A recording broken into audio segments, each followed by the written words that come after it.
조명이 좋다.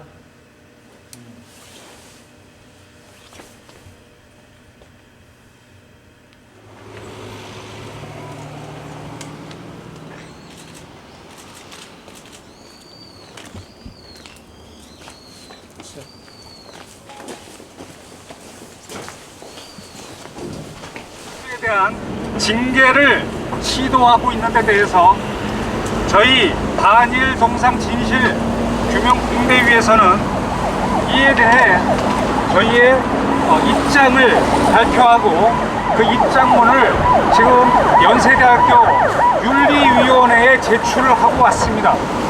거기에 대한 우리의 입장은 다음과 같습니다. 직접 연구해 본 적이 없는데 학생이 한번 직접 연구해 보라고 얘기를 한 것이 어떻게 성희롱인가.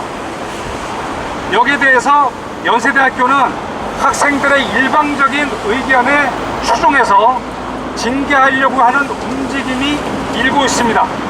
따라서 우리는 연세대학교 인권위원회가 사회학과 유석춘 교수의 수업 중에 특정 발언에 대해 징계를 논의하고 있다는 소식을 접했습니다. 결론부터 얘기하자면 우리는 연세대 인권위원회에 일하는 움직임은 그 최종 입장을 떠나서 이미 그 자체로 지성의 정당이자 사학의 명문으로서의 자기 부정의 다름이 아니라고 봅니다. 앞서 유석춘 교수는 발전사회학 수업 시간에 위안부 문제, 정대현 문제 관련 내용이 큰 사회적 논란이 되었습니다. 하지만 논란과는 별개로 유 교수가 수업 중에 설파한 주장들이 학문적 차원에서는 일체 트집을 잡을 부분이 없자 유 교수의 입지를 굳이 손상시키고자 하는 연세대 바깥의 일부 세력과 일부 언론이 이른바 별건 수사 형식으로 비열하게 쟁점화한 것이 하나 있다. 바로 유 교수가 수업 중에 했다는 궁금하면 한번 해볼래요? 라는 발언입니다.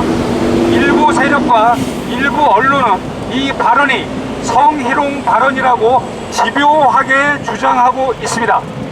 이들의 주장이 과연 말이 되는 주장인가? 실제 수업 녹취록을 들여다봅시다. 학생들과의 질의응답 중에 유 교수는 매춘 위안부 생활은 사회 구조적인 문제로서 많은 경우 생활고에 의해 자의반 타의반으로 이루어지고 있다는 게 현실이며 현재뿐 아니라 과거에도 그랬다는 점을 설명했습니다. 그 후에 유 교수는 학생에게 이렇게 말했습니다. 내가 위안부를 직접 연구한 적은 없다. 이어서 지금도 매춘에 들어가는 과정이 딱 그렇다. 여기 와서 일하면 절대 몸 파는 게 아니다. 매너 좋은 손님한테 술만 팔면 된다고 해서 하다 보면 그렇게 된다. 옛날에만 그런 게 아니다. 다시 말하면 매춘에 진입되는 과정을 이렇게 설명한 것입니다. 이 말을 한 다음에 바로 유 교수는 학생에게 궁금하면 한번 해볼래요? 라고 말했습니다. 맥락상 누가 듣더라도 이 발언은 나는 비록 이 문제에 대해 직접 연구한 적은 없지만 나로선 매춘에 접어드는 과정이 그래도 대충 짐작은 간다. 관련해서 이 완전한 실체적 진실을 규명하고자 한다면 학생이 한번 직접 연구해봐라 라고 들릴 수밖에 없습니다. 본 사안에서 유 교수의 해당 발언 중 가장 방점을 찍어야 할 부분은 바로 내가 위안부를 직접 연구한 적이 없다고 허심타게 말한 부분입니다. 주 전공 외의 문제, 또 본인이 직접 증명하지 않은 문제에 대해서는 늘 조심스러운 태도를 갖도록 훈련받은 대부분의 학자들의 흔한 레토릭인 것입니다. 이후 유 교수는 학생에게 궁금하면 한번 해볼래요?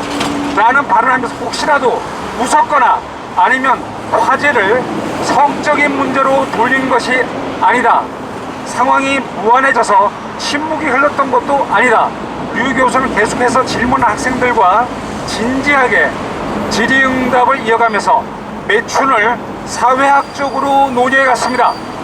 녹취록에 따르면 강의 후반부 토론 시간에 질문한 학생들은 총 5명입니다. 문제에 궁금하면 한번 해볼래요? 라는 그것은 총 14번의 질문을 이어간 첫 번째 질문에 등장합니다. 만약 이 발언이 성적 모욕감을 주는 성희롱 발언이라면 그 즉시 그 여학생은 다른 학생들로부터 무언가 그에 대한 불편함이 표출되었어야 합니다. 그러나 그러한 정황은 녹취록 어디에도 발견할 수 없습니다. 10번째 질문에 대한 교수의 답변이 끝나자 여학생 A는 성희롱에 대한 어떤 문제 제기도 없이 이어서 11번째부터 14번째까지 교수와 질문 답변을 이어갔습니다.